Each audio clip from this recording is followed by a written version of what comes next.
All right, half a day, and welcome to KUAM News Extra. Andy Wheeler here with another episode from my house, and today going to be interviewing Eric Tydingco. And Eric, we've seen you quite a bit here on the show, but recently it's with Musically because you've been playing and performing because, well, you can't gig anymore. But today, what I wanted to talk to you about is Make-A-Wish Foundation Guam. So first off, thanks for being here on the show. Thanks for taking the time out. Andy, my pleasure. I appreciate the invitation and the opportunity to talk about the Make-A-Wish Foundation. So thank you. Yeah, I wanted to talk to you about it because Make-A-Wish Foundation is such an outstanding organization that even in the past, couple decades, I mean, it's grown to such a global level. But we can talk a little bit about the history of it, but more specifically, the Guam chapter. And how long have you been running things over there? I'm going on my almost 4 years as the president of the foundation here. But prior to that, I was on the board of directors for 6 years. So gosh, almost a decade now with the organization, with the local organization. And it's, like I said, it's a global phenomenon. This is something that took off, started back in the late 80s with just one simple wish. And what do you think about Make-A-Wish and that first wish resonated with people so much that it grew exponentially over the years? I think the first wish or the wish that started the whole movement, it was I think it was a natural thing, and I'm really actually surprised that nobody else had thought of that, but it happened so organically.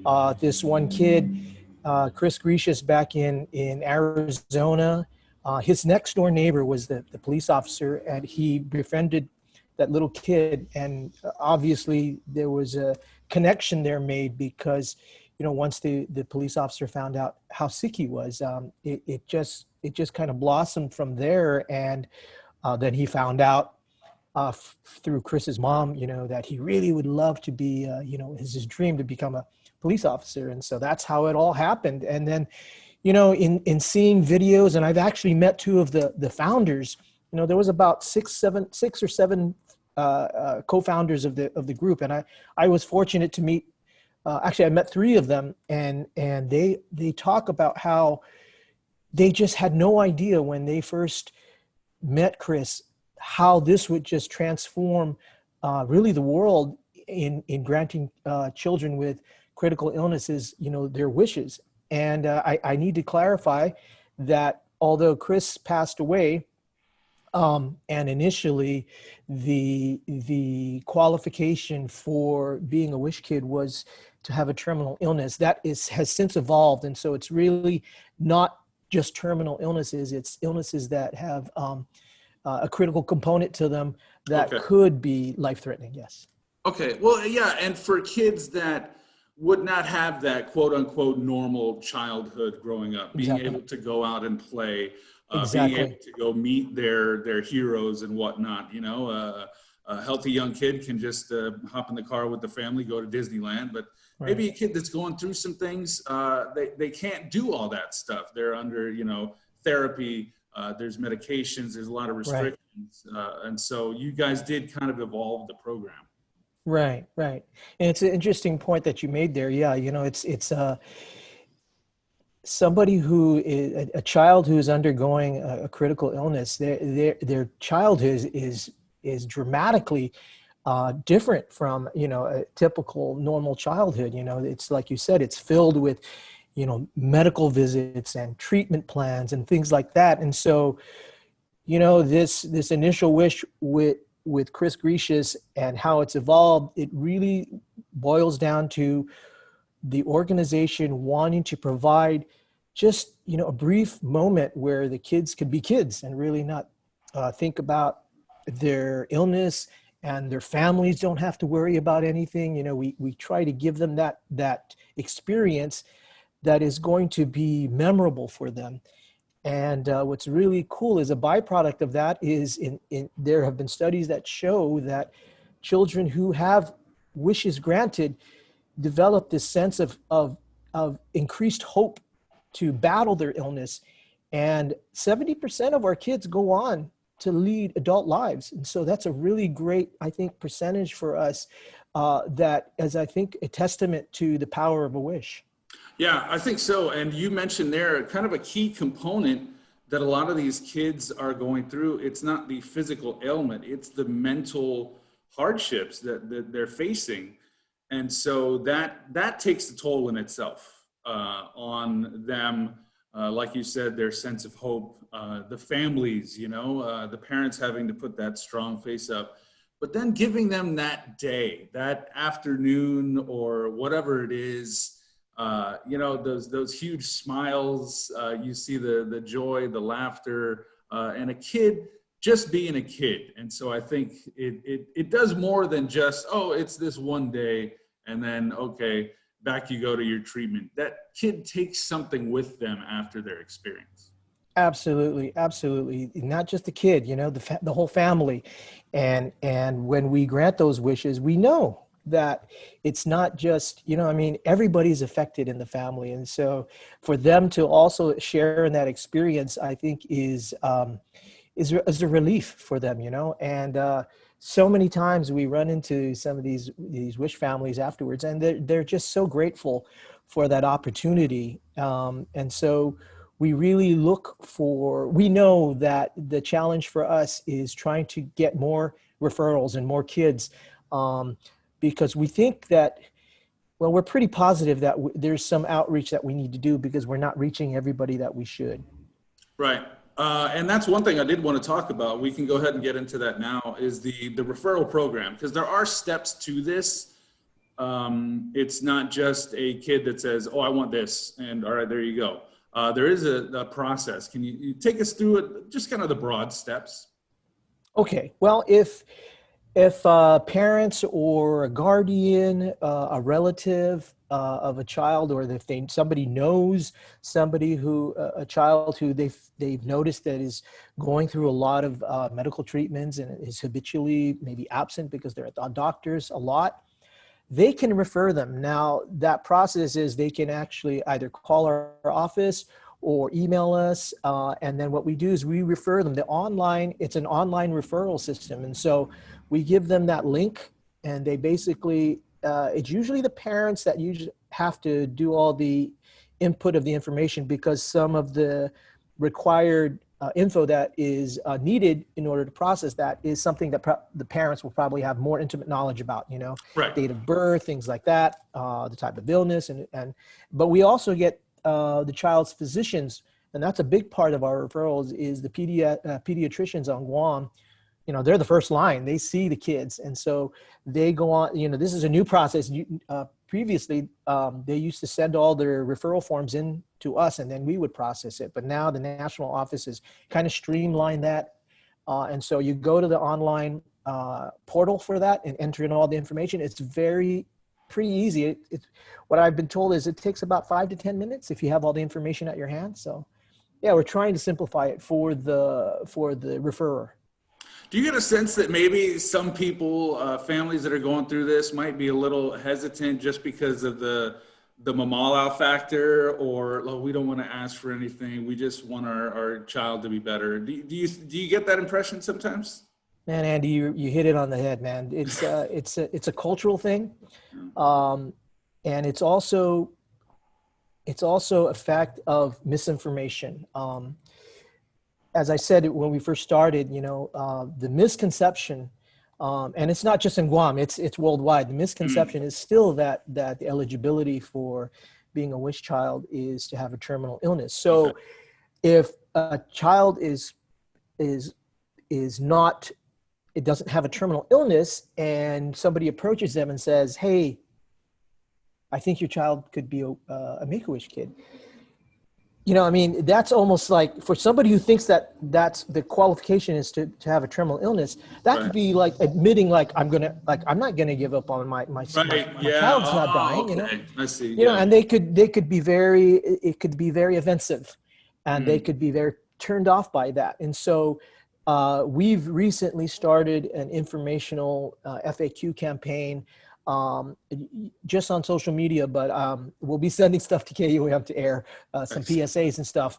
But it is really designed to be a little bit more informative in a gentle way so that people know that we're not trying to dictate or to predict an outcome for your child. We're really interested in providing a happy experience for that sick child who it may or may not be terminal, but they may qualify because we feel strongly that this experience is going to be very helpful, along with the medical treatments, to that child's well-being. And yeah, it is crucial, just again, like we said, to give that kid that one day of no care in the world. They get to meet their hero, their favorite celebrity, whatever the wish may be. And I was looking through the list that you gave us, and one thing that stuck out in when I was reading it is you have the 4 wishes. I wish to be, I wish to go, I wish to meet, I wish to have. But the one that jumped out at me that you've seen emerging and becoming more popular is I wish to give. Now that is something that you imagine a kid with a terminal illness or just a life that's going to be different because of therapy and whatnot. And they take their wish and they choose to give back to the community. I think that right there speaks to the strength of kids. It really is amazing.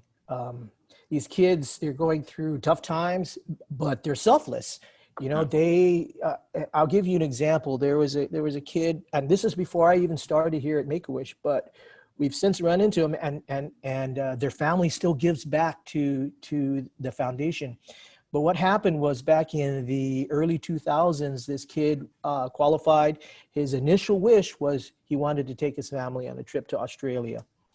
And then he was at home watching a documentary on TV, and he saw that there was this orphanage in the Philippines, and he was just completely moved by that. So he changed his wish to basically say, whatever money was going to be raised to send me and my family to Australia, I'd like to give it to this orphanage in the Philippines. And it was arranged. The president of the MakeAWish at the time was Lorraine. Oh gosh, I'm losing my train of thought here. But several of the board members, Lorraine Okada, I'm glad I remembered. So Lori Okada and I believe Frank Bloss Jr. arranged for this trip to happen. They met with the biggest Philippine TV network. I think it's AES, CBN, something like that. And they arranged to have video coverage of the gift. They brought the boy over to the orphanage. It was fantastic, you know. And so I think you see a lot of that. And even when kids wish for something like a shopping spree, right? They just don't get stuff for themselves. They get it for the families, for their brothers, for their siblings, you know. And so I know that it's what's making them happy. And so it's really great to see. And it's such a joy when wishes like that happen, because it reinforces our belief that these kids are super, you know, I mean, these are superheroes to us. And so, and that's just another example of how selfless they are. Yeah, the strength and the selflessness of these kids that are faced with these, you know, life-changing illnesses, conditions, and for them to be able to use that opportunity where they can have, you know, kind of almost whatever they want. They choose to give back to other kids and spread that hope. I think it speaks to the character of those kids. And I mean, it's great to see. And you can kind of tell in that story that you get personally involved, Eric. If you've ever done anything with Make-A-Wish, you know that it changes you from that first time being involved with a wish, meeting that kid. It really does change you, and it makes you want to help more, doesn't it? It absolutely does. I mean, and so my introduction to the organization was as a volunteer. I was working in a company called In-House Creative at the time, and I was one of our clients during those years was Continental back when they were Continental. Right. And the one of the VPs here in Guam was on the board of directors, and he said, "Hey, could you do this for our gala? Create this video." And so I got to interview 3 of the Wish kids, and it changed my life. I asked him shortly after, I said, if there's ever an opening in the board of directors, I would really love to be part of this organization. And I think it was a year or 2 later, there was a vacancy. And so that's how I got involved, because you're right. Once you're exposed to that, I mean, it tugs at all the heartstrings, right? Yeah, it does. It really does. It's such a worthwhile endeavor. And we have this saying with all the board members that even after their terms, once you're involved with the Make-A-Wish Foundation as a board member, as a volunteer, it stays with you. So you really never leave it, because it's something that you always want to have as part of your life. And so I truly believe that. Yeah, I mean, I am such an advocate for it, because I started as a volunteer seeing the good work. Yeah, it does great work. And once you're in, even if you're not on the board, you're not a volunteer, you find ways to help out. And your job now, is to spread the word, to get more people involved. And we noticed before we came on the show here that that blue star on your collar, that's a little bit of a branding thing for you guys. You want to talk about that? Well, yes, it was actually a really great idea that the national office had come up with, the National Make-A-Wish America. And it was supposed to be a campaign that we geared ourselves around towards inviting conversation. And that's what this is. It's a blue star that is a symbol of the Make-A-Wish Foundation. We've taken ownership of it. And in fact, there was supposed to be this massive campaign rollout in March, and then COVID hit. But it's still a big part of what we do, and we are eventually going to roll it out a little bit more later, and have it as a conversation piece. People see that and they say, what's that about? And so then it gives us the opportunity to educate people who may not know about what Make-A-Wish is. And so, it's all part of the messages of hope, of wish stars. Wishes make stars, things like that. There was a whole, the campaign was actually called When Stars Align. And it was a beautiful campaign, and it started a little bit. There was a couple of national spots. And so it's kind of pulled back a little bit because of the situation that we're in currently. But yeah, I'll wear this so that people can come up to me and ask me about it. And so, so I'm going to give you one I'm going to give you one too, so that when somebody comes up to that somebody could say, "Hey, where did you get that?" And the idea was that we were going to give these out at our gala, and these are glow in the dark. And so cool. Okay. The visual was going to be, we would dim the lights, and you would see this sea of blue stars at the gala. And so unfortunately our gala didn't happen this year. So we're going to hold on to all these stars, and hopefully the situation is better next year, and that we can have one of these events where we can really highlight this blue star. Yeah. And you mentioned it, kind of where I wanted to go next is with COVID-19, the pandemic, the restrictions, and kind of altering the plan during this pandemic. And, some of these kids, I mean, they don't have the benefit of time. Let's be honest, that, they're like, we need, there are those that are critical. Hey, we need to act now. I know that's not the requirement, but then for the safety's sake, for these kids during a pandemic, how have you guys had to alter your operation? Or have you put wishes on hold, or how have you gone about dealing with the pandemic? Yes, it has affected us, like many other companies and nonprofits around the world. For us, it has definitely had an effect on how we do what we need to do. Our mission has been affected. Our mission, which is to grant, wishes.